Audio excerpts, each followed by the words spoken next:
Hi everyone and welcome to Kaif. आज हम लोग देखेंगे मेमोरी बेस्ड कुछ क्वेश्चंस को जो कि आपके आईबीपीएस क्लर्क मेंस में पूछे गए थे। तो सारे ही क्वेश्चंस को हम लोग धीरे धीरे कवर करेंगे। आपके न्यू पैटर्न्स क्वेश्चन जो थे वो पूछे गए थे, तो लगातार आप चैनल में बने रहिएगा ताकि आपको जो सारे ही डिफरेंट टाइप के जो क्वेश्चंस आए थे वो आपको रेगुलर मिलते रहे। एंड इसी के संग हमारी जो फर्दर क्लास है एप्टीट्यूड की एंड जीए की वो रेगुलर आपकी चल रही है, सो उसे भी आप लोग चैनल पर जाकर डेली विजिट करते रहिए। तो चलिए स्टार्ट करते हैं और देखते हैं कि कैसे हमें टाइम को मैनेज करना है और कैसे क्वेश्चंस को जल्दी से जल्दी सॉल्व करना है। तो देखते हैं यहाँ पे क्वेश्चन जो है वो बॉक्स बेस्ड कैसा पूछा गया था। यहाँ पे गिवन है there are some boxes which are arrange one above another such that one box is place at the bottom and another box is place just above the box, all are arrange in the same order. तो यहाँ पे कुछ नहीं है, बस आपके सम boxes है जिनको आपको अरेंज करना है। फिर यहाँ से आपकी फर्दर इन्फॉर्मेशन गिवन है, तो इसको हम नेक्स्ट स्लाइड से यहाँ से देखेंगे। अच्छा, ये वाला जो पजल है इसमें लोगों को डाउट था कि इसमें दो कंडीशन जो है वो बनकर आएंगी। तो देखते हैं हम लोग कि दो कंडीशन कैसे बनकर आएंगी। एंड एक बात और, ये मेमोरी बेस्ड होता है, सो मेमोरी बेस्ड में एक दो लाइन जो होती है वो आपकी मिस हो जाती है, जिनकी वजह से हमारी जो पॉसिबिलिटी होती है वो बनकर आती है। अदरवाइज एग्जाम में जो क्वेश्चन आते हैं, अगर आपने मेंस दिया है तो आप देखेंगे कि एग्जाम में पॉसिबिलिटी जो होती है या फिर जो दो डायग्राम होते हैं वो बहुत ही कम बनकर आते हैं, रेयर केस में। जैसे कि आपको बहुत डिफिकल्ट लेवल जब दिया जाता है तब ऐसे पॉसिबिलिटी को उन्होंने वो रखते हैं। मैं प्री की बात नहीं कर रही, मैं मेंस की बात कर रही हूँ, ठीक है। तो मेंस में ज्यादातर आपके जो डायग्राम होता है वो एक बनकर आता है, लेकिन ये मेमोरी बेस्ड है तो हो सकता है यहाँ पे कोई लाइन जो है वो मिस हुई हो। तो चलिए हम लोग देखते हैं। एंड इसको मैंने वर्टिकल रख दिया है, आप लोगों को विजिबल नहीं होता है, तो इस वजह से अब आपको आई थिंक कंफर्टेबल रहेगा। तो चलिए देखते हैं। यहाँ पे गिवन है only two boxes are there in between pink box and box E. तो आपके दो बॉक्सेस बीच में आएंगे, किसके? पिंक बॉक्स के और ई के। फिर कह रहे हैं and pink box is above box E. तो आपके जो पिंक बॉक्स है वो ई के अबव रहेगा, यानी कि आपका पिंक ऊपर रहेगा और दो का गैप करके नीचे ई आएगा। इसके बाद कह रहे हैं there is only one box in between box A and box B. तो आपका ए और बी के बीच में एक बॉक्स का गैप आएगा। इसके बाद कह रहे हैं box B is of white colour and is placed above box C. तो बी जो है वो कौन से कलर का है? ये आपका व्हाइट कलर का होगा और ये सी के ऊपर रखा जाएगा, राइट, यानी कि सी के ऊपर किसी पोजीशन पर आ सकता है। फिर कह रहे हैं there are three boxes in between pink box and black colour box. तो आपका जो पिंक और ब्लैक है उसके बीच में आपका 3 का गैप आएगा। तो हम इसको लिख लेंगे कि पिंक एंड 3 का गैप करके आपका ब्लैक आएगा। बट अभी हमें नहीं पता है कौन सा यहाँ पे ऊपर होगा कौन सा नीचे होगा, या फिर आप पिंक एंड ब्लैक में से हमें किसको ऊपर और किसको नीचे रखना है, तो अभी हम इसे ऐसे ही रहने देंगे। इसके बाद कह रहे हैं black box is placed below E and which is not of yellow colour. तो यहाँ पे कह रहे हैं आपका जो ब्लैक बॉक्स है वो आपका ई से नीचे की ओर आएगा, which is not of yellow colour, E जो कि येलो कलर का नहीं है। तो देखो यहाँ पे ये वाला पॉइंट जो है और ये वाला जो पॉइंट है, इन दोनों को मिला के प्लस आपका जो तीसरा पॉइंट निकल कर आ रहा है कि black box is placed below E, कि आपका जो ब्लैक बॉक्स है वो ई के नीचे आएगा। तो यहाँ पे हम इसका जो अरेंजमेंट है उसको स्टार्ट कर सकते हैं। कैसे? जैसे कि आपको ये तो पता है कि पिंक और ई की कंडीशन ऐसे ही रहेगी, इनकी पोजीशन ऐसे ही बनी रहेगी। तो यहाँ पर हम क्या करेंगे, ये आ गया आपका पिंक, ओके। एंड यहाँ पे आप क्या करोगे, ये पिंक का बॉक्स होगा, फिर 1 एंड 2 का गैप दोगे तो यहाँ पर क्या आएगा आपका ई आएगा, राइट, 2 का गैप करके ई आएगा। उसके बाद ये कह रहे हैं कि पिंक और ब्लैक में 3 का गैप होगा और यहाँ पे हमने लाइन क्या पढ़ी कि ब्लैक बॉक्स जो है वो आपका बिलो होगा किसके? ई के। तो ई के नीचे आएगा, यानी कि पिंक से जब आप ब्लैक काउंट करोगे तो नीचे की ओर काउंट करोगे, सो 1 2 3 काउंट करोगे तो यहाँ पर क्या आएगा आपका, ये वाला जो बॉक्स होगा ये होगा आपका ब्लैक बॉक्स, ओके। अब देखो ये दोनों पॉइंट्स का यूज हो चुका है, इसे आप तुरंत हटा दो। अब देखते हैं आगे। तो यहाँ पे क्या कह रहे हैं, ओनली वन, ओके, यहाँ पे एक लाइन और कही गई है कि below E which is not of yellow colour. तो ई जो है वो येलो कलर का नहीं होगा। आगे कह रहे हैं only one box is place in between C and pink box. तो आपका खाली एक बॉक्स आएगा सी और पिंक बॉक्स के, तो उसको हम लिख लेंगे सी एंड पिंक बॉक्स, ठीक है। अभी हम इसको क्यों लिख रहे हैं, क्योंकि आप देखोगे पिंक से कंडीशन सी के लिए ऊपर भी जा सकती है और नीचे भी जा सकती है, तो अभी हम इसे लिख लेते हैं। अगर हमें आगे पॉसिबिलिटी बनानी पड़ेगी तो हम आगे पॉसिबिलिटी बनाएंगे। उसके बाद कह रहे हैं more than 4 boxes are placed in between box A and pink box. तो आपके ए एंड इसमें 4 प्लस का गैप होगा किसमें? पिंक में। ए और पिंक में 4 होंगे या सॉरी, यहाँ पे लिखा है मोर देन 4, यानी कि या तो 5 होंगे, 6 होंगे, 7 होंगे, 4 नहीं होंगे। मोर देन 4 मतलब 4 से ज्यादा होंगे।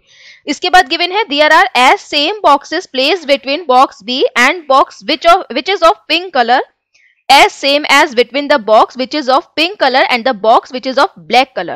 यहाँ पे ये कह रहे हैं कि there are same boxes, यहाँ पे same boxes आएंगे किसके, जब आपका B और पिंक बॉक्स में पिंक बॉक्स जो है उनके बीच में जितने का भी गैप होगा उतना ही सेम गैप आपका किसके बीच में होगा, पिंक और ब्लैक के बीच में होगा। कहने का मतलब ये है कि B एंड पिंक बॉक्स के बीच में जितने भी बॉक्सेस आएंगे ये इक्वल होंगे किसके, जितना पिंक और ब्लैक के बीच में बॉक्सेस आएंगे। अब देखो यहाँ पे हमारा पिंक और ब्लैक के बीच में कितने बॉक्सेस है, 3 बॉक्सेस हैं, यानी कि बी और पिंक के बीच में कितने बॉक्सेस आएंगे, आपके 3 बॉक्सेस आएंगे। तो हम 3 बॉक्सेस या तो ऊपर दे सकते हैं या नीचे दे सकते हैं, लेकिन हम लोग नीचे नहीं दे सकते बिकॉज बी के संग यहाँ पे क्या फिक्स है, व्हाइट फिक्स है।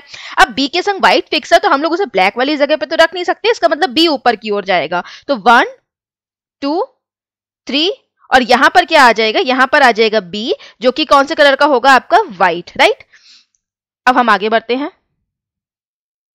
तो यहां पे ये कह रहे हैं the box which is of black colour is placed at the bottom. तो आपका जो ब्लैक कलर का बॉक्स है वो बॉटम पे रहेगा, यानी कि यहाँ पर अब जो बॉक्स है नीचे की ओर नहीं बढ़ेंगे, ब्लैक जो है वो आपका नंबर 1 पर आएगा या फिर बॉटम में रहेगा।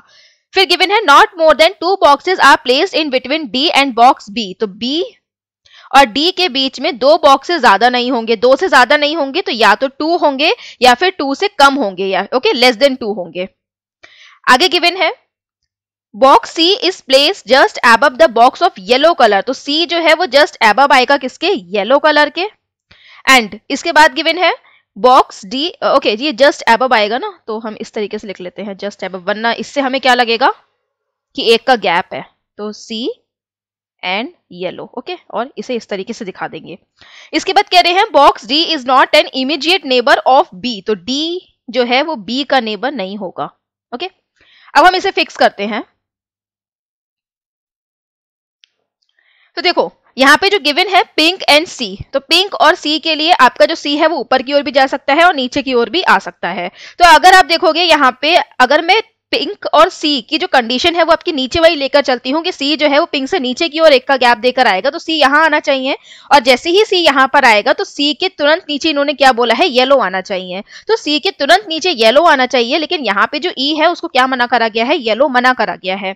इस वजह से जो आपकी सी की कंडीशन है वो यहाँ से हट जाएगी, और यहाँ से हट जाएगी तो आपका सी आएगा यहाँ पे, और येलो जो है वो कहाँ पर आएगा, येलो आ जाएगा आपका यहाँ पे, ओके। एक का गैप करके सी आएगा यहाँ पे और येलो आ जाएगा यहाँ पे, इसे हटा देंगे। फिर यहाँ पे गिवन है आपका बी से रिलेटेड पॉइंट, इसको भी हटा देंगे, सी एंड पिंक। बी से रिलेटेड पॉइंट कि बी और ए में एक का गैप आएगा।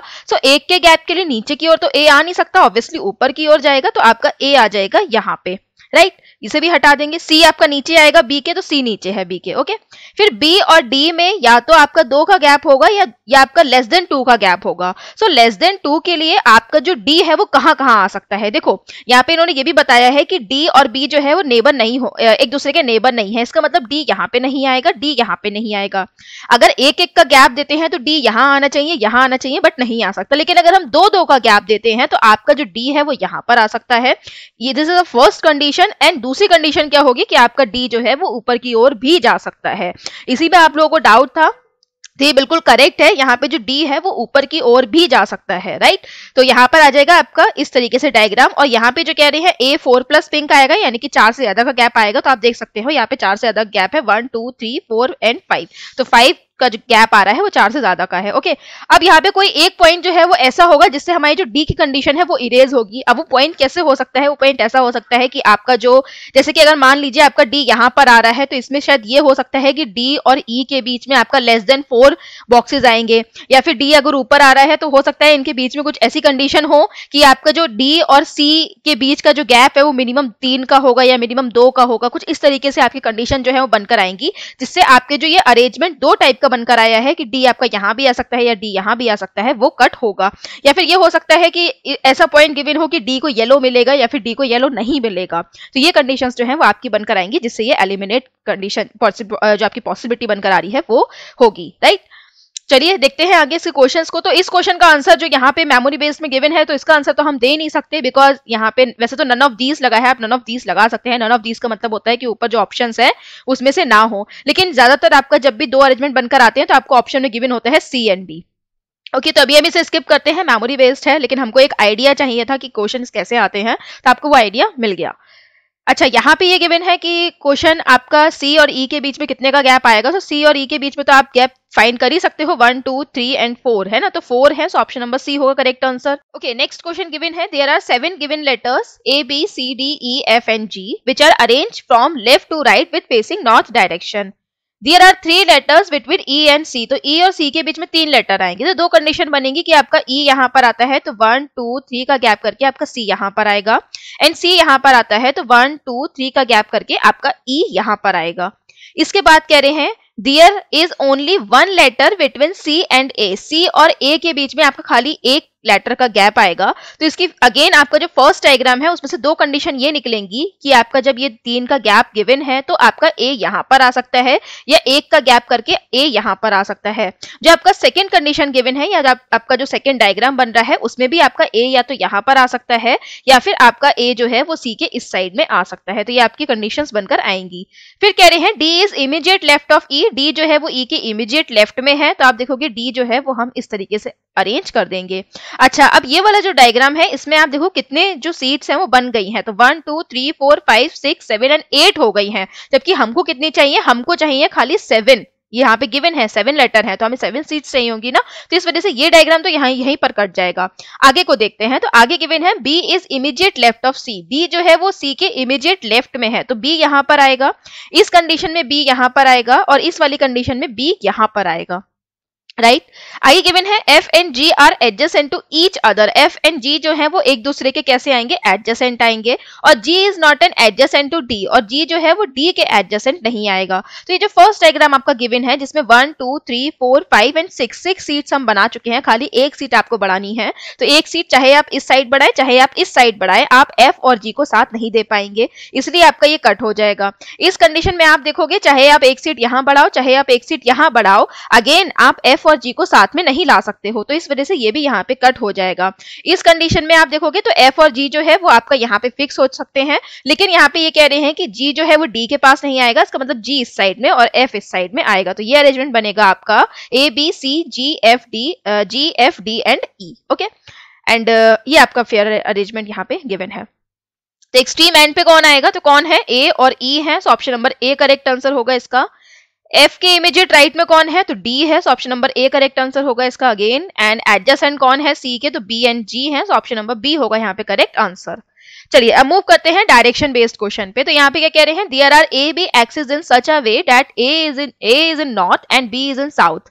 तो यहाँ पे ये कह रहे हैं कि A B का जो एक्सिस है वो कुछ इस तरीके से है कि A जो है वो आपका नॉर्थ में आएगा और B जो है वो आपका साउथ में आएगा। ओके, आगे कह रहे हैं there is X Y axis in such a way that X is in west direction and Y is in east direction, कि आपका एक्स वाई का एक्सिस कुछ इस तरीके से आएगा कि एक्स जो है वो वेस्ट में रहेगा और वाई ईस्ट में रहेगा। तो यहाँ पे आपका एक्स जो है वो वेस्ट में आएगा और वाई जो है वो इसके ईस्ट में आ जाएगा, राइट। उसके बाद कह रहे हैं A B axis and X Y axis intersect at a point P in such a way that AP is 15 metre and so on. तो यहाँ पे देखो ये कह रहे हैं कि आपका ए बी एक्सिस और जो एक्स वाई का एक्सिस है वो एक दूसरे को इंटरसेक्ट करेगा, कैसे, पॉइंट P से, यानी कि इसके बिल्कुल बीच में क्या होगा, पॉइंट P होगा, और यहाँ पे आपका जो x और y है ये से इंटरसेक्ट करेगा, आपका x यहाँ पर आएगा और y यहाँ पर आएगा, और इनका जो मिड पॉइंट होगा वो क्या होगा, यहाँ पे P होगा। उसके बाद ये कहा गया है आपका कि A और P की जो गैप है वो कितना है, ये आपका 15 मीटर का गैप होगा। फिर P और B ये 17 मीटर होगा, तो यानी कि ये कितना होगा आपका P और B ये होगा 17 मीटर। फिर कह रहे हैं PX इज 12 मीटर, तो आपका जो P और जो X है ये कितना होगा, 12 मीटर होगा। एंड फिर गिवन है PY इज 24 मीटर, आपका जो P और जो Y है ये कितना होगा आपका, ये होगा 24 मीटर। ओके, फिर यहाँ पे ये कह रहे हैं कि Meena starts from point x, Meena जो है वो पॉइंट एक्स से चलना स्टार्ट करती है, यानी कि यहाँ से चलना स्टार्ट करती है, and walks 20 metre in south direction, और ये साउथ डायरेक्शन में मूव करती है। तो साउथ डायरेक्शन में मूव करेगा तो कैसे करेगा ये, आप देखोगे यहाँ चलेगा, ओके 17 मीटर तो यहाँ पर आ जाएगा जब ये बी के बिल्कुल स्ट्रेट लाइन में आएगा, तो ये तो हो गया 17 मीटर, लेकिन इसको कितना चलना है, पूरा 20 मीटर, यानी कि थोड़ा और आगे बढ़ेगा तो 20 मीटर आ जाएगा यहाँ पे। फिर गिवन है then he turns his left, उसके बाद ये अपनी लेफ्ट में टर्न लेता है, एंड वॉक्स 32 मीटर, और कितना चलेगा, 32 मीटर चलेगा। तो लेफ्ट में टर्न लेगा तो यहाँ तक पहुंचेगा, तो ये तो हो गया 12 मीटर, और 20 मीटर ये और चलेगा तो कुछ यहाँ पे रहेगा पीछे, वाई का जो पॉइंट है उससे थोड़ा सा पीछे रहेगा, 4 मीटर का करीबन गैप देखकर, तो यहाँ पर ये क्या है, रुक जाएगा। तो यहाँ पर देखो, यहाँ पे आप लिख लो कि ये जो पॉइंट है ये मीना का स्टार्टिंग पॉइंट है, एंड यहाँ पर जो है ये मीना का क्या है, आपका फाइनल पॉइंट है या फाइनल पोजीशन है। ओके आगे देखते हैं, गिवन है आकाश स्टार्ट फ्रॉम पॉइंट ए, आकाश जो है वो पॉइंट ए से चलना स्टार्ट करता है, यानी कि यहां से चलना स्टार्ट करता है, and walk 20 metre in east direction, और ईस्ट डायरेक्शन में 20 मीटर चलता है, तो यहां पे चलेगा ये 20 मीटर, ओके एंड 20 मीटर चलेगा। फिर गिवन है राजा स्टार्ट्स, राजा और आकाश जो है 20 मीटर चलेगा और फिर यहां पर पहुंच जाएगा, ये हो गई इसकी फाइनल पोजीशन, ये हो गई इसकी इनिशियल पोजीशन। इसके बाद कह रहे हैं राजा स्टार्ट्स फ्रॉम पॉइंट वी, राजा जो है वो पॉइंट वी से स्टार्ट करता है, यानी कि राजा की क्या है, आपकी इनिशियल पोजीशन, या फिर जो यहाँ से ये चलना स्टार्ट करता है, एंड कितना चलता है, ये 5 मीटर नॉर्थ में चलता है, तो 5 मीटर नॉर्थ यानी कि ये इतना सा चलेगा 5 मीटर, क्योंकि ये टोटल ए से लेके पी तक कितना है 15 मीटर, तो आधे से आप कम रखोगे, आधे से आधा रखोगे, तो 5 मीटर यहाँ तक चलेगा। उसके बाद कह रहे हैं then he turn his left and walk 4 metre, उसके बाद ये आपका लेफ्ट टर्न करता है, यानी कि इस तरफ की ओर टर्न करेगा और 4 मीटर चलेगा, ओके फिर गिवन है and again he turns his left and walk 22 metre, उसके बाद वो लेफ्ट में टर्न करता है और 22 मीटर चलता है, सो लेफ्ट में टर्न करने के बाद 22 मीटर चलेगा, तो आप देखोगे यहाँ पे कि यहाँ तक जब ये चलेगा कितना हो गया, ये वापस जा रहा है, तो ये हो गया 5, 22 में से 5 माइनस करोगे कितना बचेगा 17, यानी कि ये आपका बिल्कुल बी की जो लाइन है वहां पर आ जाएगा, तो यहाँ पर ये होगा राजा की फाइनल पोजीशन। ओके अब इसके क्वेश्चंस को हम लोग यहाँ पे देखते हैं। तो पहला क्वेश्चन ये था कि B is in which direction with respect to Akash current position, कि आपको जो आकाश की करंट पोजीशन है उससे B की जो पोजीशन है वो क्या है। ओके तो आप देखोगे यहाँ पे जो B है वो कहाँ पर है, B आपका यहाँ पर है, आकाश की जो पोजीशन है फाइनल वो यहाँ पर है। ओके फाइनल पोजीशन पूछा है ना, हाँ करंट का मतलब होता है फाइनल पोजीशन, यानी कि वो जब मूव कर रहा है तो मूव करने के बाद वो जहां रुक गया है वो होती है उसकी करंट पोजीशन। तो यहाँ से आप देखोगे तो बी किस डायरेक्शन में है, तो यहाँ से है ये यहाँ पे बी जो बी यहाँ पे कौन सी डायरेक्शन में है, तो ये आप देख सकते हो ये है साउथ और वेस्ट, यानी कि ये कौन सी डायरेक्शन में है, साउथ वेस्ट में। सो ऑप्शन नंबर सी होगा यहाँ पे करेक्ट आंसर। चलिए इस क्वेश्चन का आंसर आप लोग मुझे दीजिए। तो this is first question for you and यहाँ पर है आपका ये क्वेश्चन सेकंड। तो दोनों क्वेश्चन का जो आंसर है, ये जो पीछे मैंने डायग्राम बना रखा है यहाँ पे आप स्क्रीनशॉट ले लीजिए, काफी फेयर डायग्राम मैंने बनाया है, तो आप लोग यहाँ से इजीली देख सकते हैं और बताइए इन दोनों का ही आंसर जो है वो कमेंट सेक्शन में क्या होगा। इसी के संग हमारे जो आगे जो डिफरेंट टाइप के आपके क्वेश्चन आए थे न्यू पैटर्न के, उन पर भी मैं वर्क कर रही हूँ और धीरे धीरे आपके वो भी जो IBPS क्लर्क मेंस होगा उससे पहले ही आ जाएंगे। तो कैफ पर बने रहिए एंड इस सेशन को हम यहीं पर एंड करते हैं। लगातार प्लेलिस्ट को ऐड करा जा रहा है जिससे जहां से आप लोग इजीली वीडियोस को व्यू कर सकते हैं, तो आप यहां पर जाके इसे वॉच कर सकते हैं। चैनल को सब्सक्राइब कर लीजिए ताकि आपको रेगुलर नोटिफिकेशन मिलते रहे। So thanks for watching this video, have a good day.